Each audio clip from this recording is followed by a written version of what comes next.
Bruce Lehrmann will have to pay at least some of the multi-million-dollar legal bills racked up by Network 10 and Lisa Wilkinson in their successful defence of Lehrmann's defamation claim.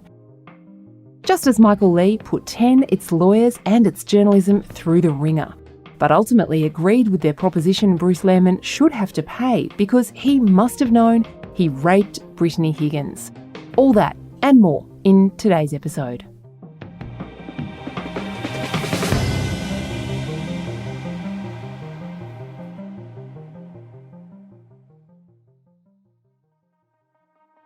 Mr. Lehrmann raped Miss Higgins.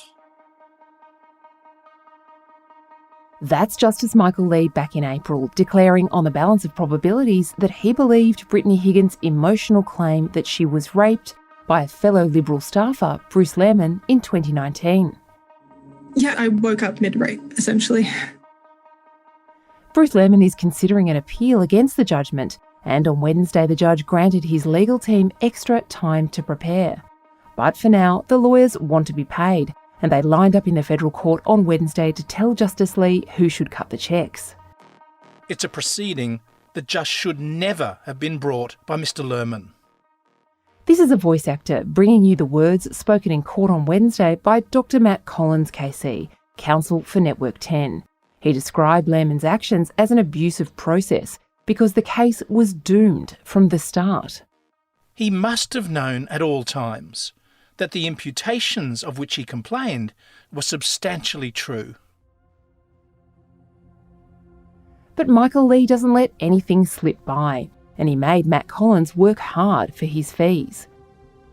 One of the rules of the federal court when assessing who should pay whose bills says the parties can tell the judge about all the reasonable efforts they made to avoid the matter coming to court at all, like pre-trial offers to settle.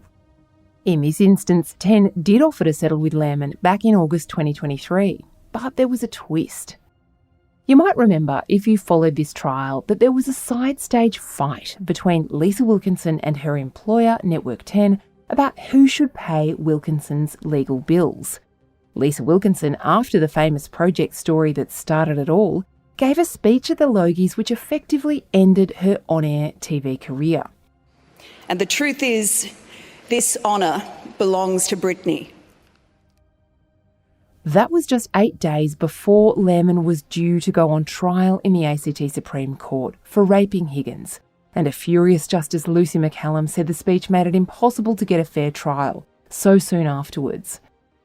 McCallum delayed the trial by several months, and 10 apologised to the judge for the speech. The speech started a serious beef between 10 and Wilkinson. We now know, thanks to this trial, that 10 stood Wilkinson down from the project even though it had approved and legaled the speech. In fact, 10's legal counsel, Tasha Smithies, gave evidence that she believed the speech was a good idea. The judge was strongly critical of 10 and the lawyer over that. After she was stood down, Wilkinson hired her own lawyers, but the ones she chose were not popular with Brittany Higgins. Remember, 10 needed Higgins to be its star witness if it was going to prove the truth of her allegations.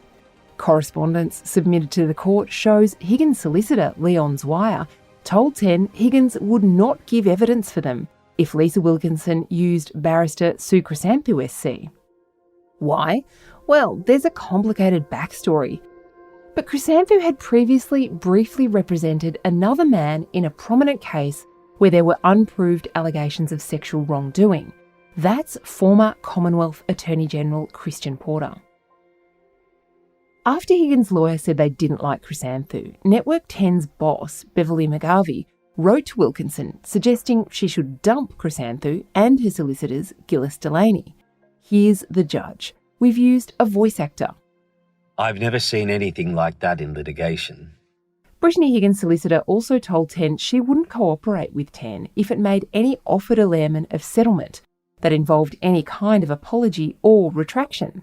10 did make an offer, and Matt Collins told the judge that offer, and the fact Lehrmann rejected it, should mean the judge orders Lehrmann to pay 10's costs, because 10 tried to sort the matter out before court. The judge said that looked like a breach of the rules, which say settlement negotiations need to be genuinely designed to resolve matters. That's because the offer was this. Ten told Lehrmann he could just walk away. No apology, no retraction, and no money. And Ten would agree not to pursue him for legal costs. Lehrmann rejected the offer within 2 hours of receiving it. It appears to me, on the basis of the evidence, that I should infer that Network 10 put itself in a situation where it would not make an offer of settlement, other than a walkaway offer of settlement. That seems to me, very early on in the case, to be conduct contrary to Section 37N1 of the Federal Court of Australia Act. Matthew Collins said it was factually false that Ten had made that walkaway offer because of Brittany Higgins' demands.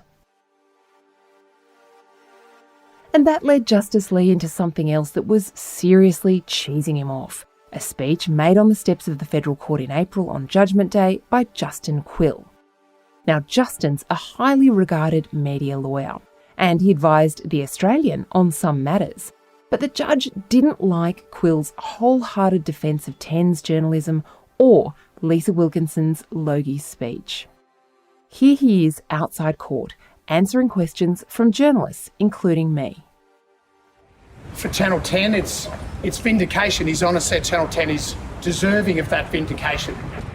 While we accept the judgment, doesn't mean we agree with everything in the judgment. And if I can speak personally, I just absolutely do not accept that we should have such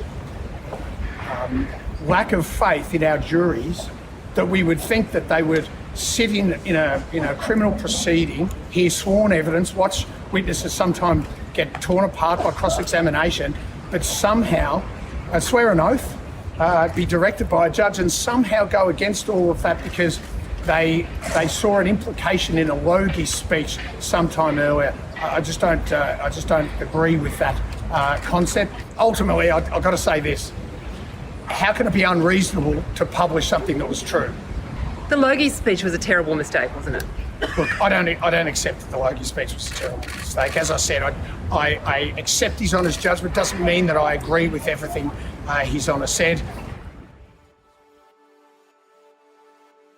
Network 10 apparently thought it appropriate for a period of 48 hours following the delivery of their judgment to go round and effectively say it had been vindicated in relation to all aspects of its conduct. That was quite misleading. I made it perfectly plain that what occurred in this case was that the respondents fell well short of a standard of reasonableness in the credulous way they went about reporting these allegations. I was quite clear about that. Apart from the discourtesy of making public comments about things without even taking the time to read the judgment, it was quite misleading, a number of things that were said. The judge wrote to Ten immediately after Quill's remarks, asking whether this meant Ten was defending its conduct, particularly in relation to the Logie speech. And you have a corporation who's going to report in the future on upcoming jury trials, thinking it's okay 8 days before a jury trial to publish such material? Matthew Collins said that was not the view of Ten, which accepted the judge's rulings about the Logie speech. Collins said it shouldn't affect the judge's decision about who should pay whose costs. In an affidavit, Justin Quill said he was speaking in a personal capacity, not on behalf of Ten, and apologised to the judge. All this gave the judge an opportunity to rattle off his critique of Ten's case. And remember, Ten lost its defence of qualified privilege, or reasonableness. The judge said, in addition to the Logie speech being ill-advised, that Ten and Wilkinson both made submissions to which he strongly objected. They included a submission that compared Lehrmann's handling by the then Liberal government as akin to protecting a pedophile, what the judge described as an unfair attack on Parliament House security guards, and the idea that Brittany Higgins had not been given proper support by her employers after raising her allegation of rape. Ms. Wilkinson, in some respects, went even further, repeating an allegation that Miss Brown and Senator Reynolds were active participants in a systemic cover-up of alleged criminal conduct. And in final submissions, wrongly repeating there was a proper basis for roadblocks being put in place to obstruct the investigation of a rape. This led to some heated exchanges with the lawyers, who defended themselves and their submissions. Here's Matt Collins. Thank you, Your Honour. We have all come under a very high degree of pressure in the conduct of this case. The written submissions, which are now the subject of Your Honour's criticism, were delivered on Christmas Eve with parties working around the clock in enormously pressured circumstances. There will be infelicities of expression. Of course there are. Would they have been better if we had another month? Of course they would have been.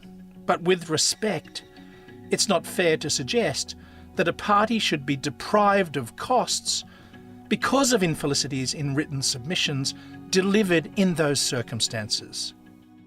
And the judge made some conciliatory noises too.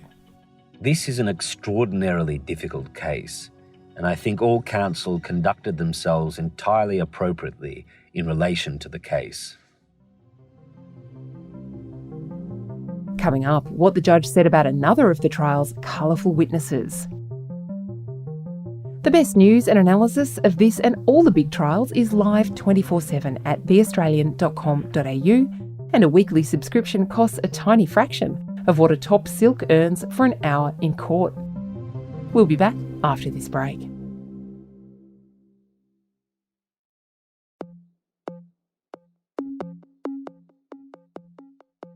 Remember Taylor Auerbach?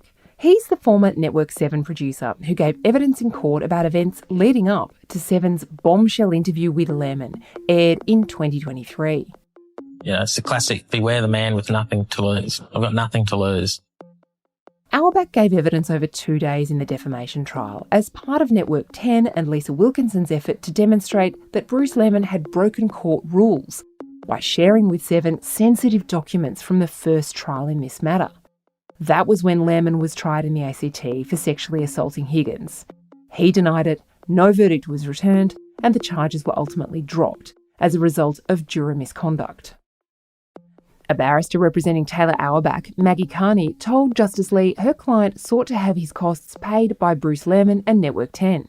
In submissions, Auerbach told the court his legal costs had been more than $39,000 for producing documents and another $19,000, including GST, for complying with a subpoena to give evidence in court. Justice Lee said his inclination was to do the same thing he did with the costs for Network 10 and Lisa Wilkinson, send them off to an independent referee to decide what was fair. But I got to tell you, it ain't going to be anything like this. The whole idea someone can spend $17,500 complying with a subpoena to give evidence is one that strikes me as, I'll determine it if you want me to, but that's not on. Carney said Auerbach agreed an independent referee could make a ruling on costs. And Justice Lee had one final thought. People who get a subpoena shouldn't assume that they're entitled to be able to recover legal costs, except in particular circumstances, in respect to particular types of costs.